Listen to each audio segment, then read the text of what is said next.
And then we go into our first road game at Tennessee.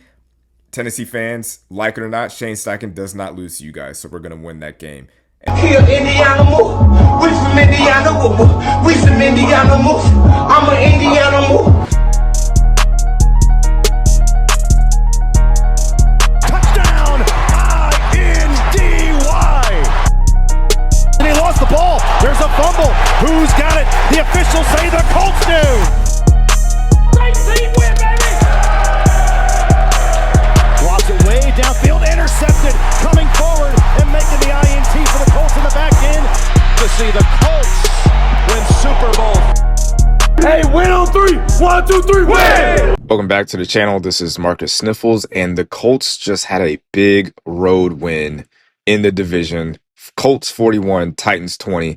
And I say it's a big win because the Jaguars beat the Texans and the Texans fall to 0-3. So to keep winning games that we're supposed to win is extremely huge when you consider how bad the rest of the division is doing. Now we're going to focus on some of the positives. Obviously, the game wasn't perfect, so there are going to be a few negatives. But before we get into that, make sure you guys drop a like and subscribe to the channel. We're trying to get to 900 subscribers before the end of the season. I would really appreciate if you guys would help me out and subscribe to the channel. Just hit that sub button, and we'll be on the way to 900 subscribers before the end of the season. Some of the things that I did notice about the game, the Colts pass blocking has been incredible for the entire year. And this game really was on display this game particularly. Daniel Jones had all day to throw the ball. He was able to get the ball, able to spread the ball to everybody. And once again, Jonathan Taylor continues to do that thing where he gets 4 yards, 3 yards, 7 yards, 5 yards, and then busts a 40-yard run, gets a 20-yard run. At some point, it's time to start having a conversation about, is Jonathan Taylor the best running back in the league? Because for my money, for his production this year, I don't see how he's not in that conversation. His pass blocking has gotten better. He's receiving the ball better in the passing game. He's becoming a 3-down back that we always thought he could be. And it was on full display when DJ Giddings was in the game and he couldn't block for anything. Like, it was pretty bad. Now, I will say, in terms of the pass blocking, Quentin Nelson, he got abused a few plays. Like, there was like 2 or 3 plays where I was like, who was that getting ran through? And I saw the 56, and I was like, oh my gosh, that's not great. But still, a win is a win. You know, they have a pretty solid defensive line and a good run defense over there in Tennessee. But yeah, we got to get that cleaned up for sure. Another thing we kind of need to improve offensively is the red zone.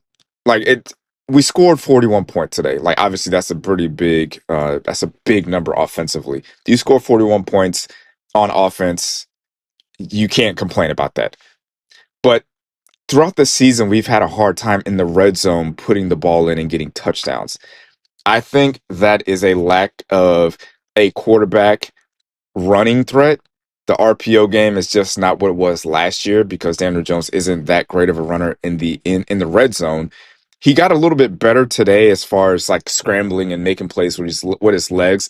But in the red zone, you can kind of see where his lack of explosiveness as a runner comes into play. Today was an oddly quiet day for Tyler Warren. He only had like about 4 catches under 50 yards. But it also goes to show that we have the wide receivers that are good enough to carry the load. Like, people forget that Michael Pittman is, I don't want to say he's a top 10 receiver, but he's top 15 most likely. Alec Pierce is no longer just a deep threat.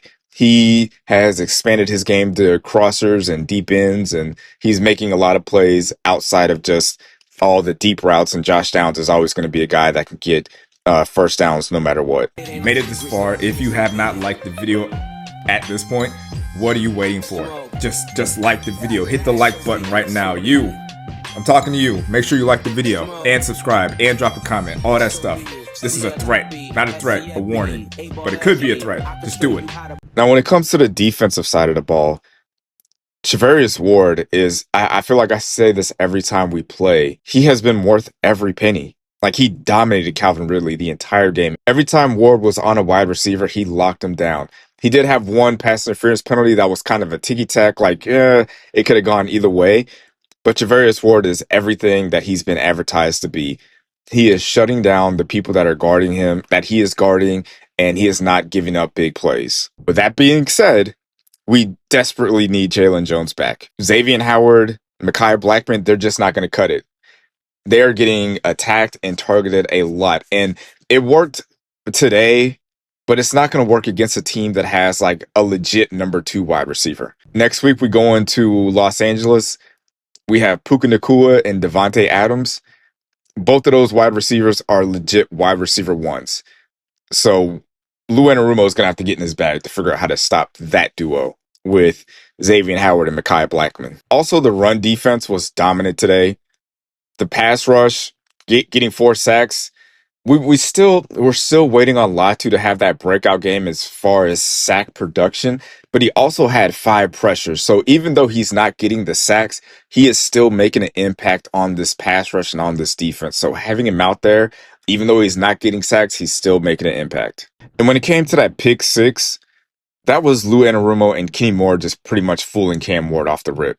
Like there was a time when we had Gus Bradley, when he would play like his regular zone coverage, that Kenny Moore would drop back into a space and stay in that space, regardless of what was in front of him, because that's how he was coached to do. In this defense, Lou Anarumo's like, don't just cover empty space. If there's no one there, go to the person that's closest to you. Go to the offensive player that's near you.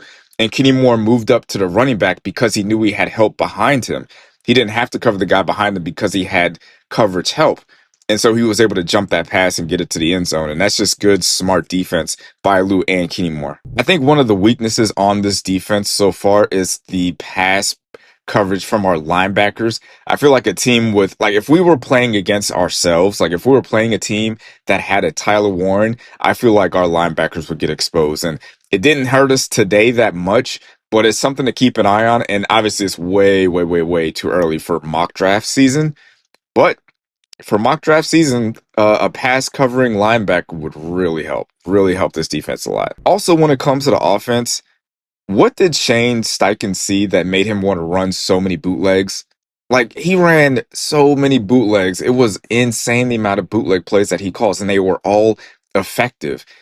Maybe the Titans just flow with the ball a little too hard, or they don't stay with their keys or read their keys or something like that. But it was nice for the offense. It's nice to see the offense can be a little bit different every week, because we probably ran as many bootlegs this one game as we did in the first 2 games. Now, when it comes to this team, we have forced a turnover every game, and we haven't had a turnover in any game this year. And that's something that is impressive now, but we cannot expect that to be sustainable. Like we couldn't have expected Spencer Schrader to make every kick this year. We couldn't expect Rigoberto Sanchez to not punt at all this year. He punted twice this game, or he punted once or twice. It doesn't matter.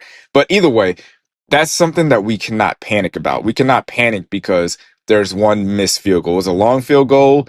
It's a field goal that he should make, but we got to be realistic. Just because he hasn't missed all year doesn't mean he's going to be perfect. And the same with Sanchez. Just because we went the first 2 games without punting doesn't mean we're going to go the entire season without punting.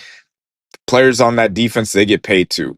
They're not just going to roll over and let us do whatever we want. I'll also say the Titans, at the end of the first half, that sequence was one of the worst offensive sequences I've seen in a long time. I had no idea what they were doing, what their plan was. If the Titans coach would have got fired at halftime, I would have understood it. It was that bad of a sequence. All in all, this was a very great game by the Colts offense and defense. It was a division game on the road. We needed to have it. Scoring 41 points was very impressive by this offense. Holding Cam Ward to 20 points, sacking him 4 times, kind of having him confused. Like the first half, Cam Ward looked bad. He looked lost. He kind of got it together a little bit in the 3rd to 4th quarter. But the importance of this game was that it was a division game. Winning division games is how you get into the playoffs, and we cannot drop games against quote unquote easy opponents. Like, say what you want, the Titans aren't supposed to be good this year, so we should beat them, and that is what we did. So I'll be back again next Monday, 7 o'clock in the morning. We're here every week, dropping Colts content, recapping the games, all that good stuff. So if you don't want to miss anything, hit the subscribe button, like the video. Let me know how you felt about this Colts win, and I'll see you next week. Go Colts. Thanks for watching, babe. Make sure to like this video and subscribe to the channel.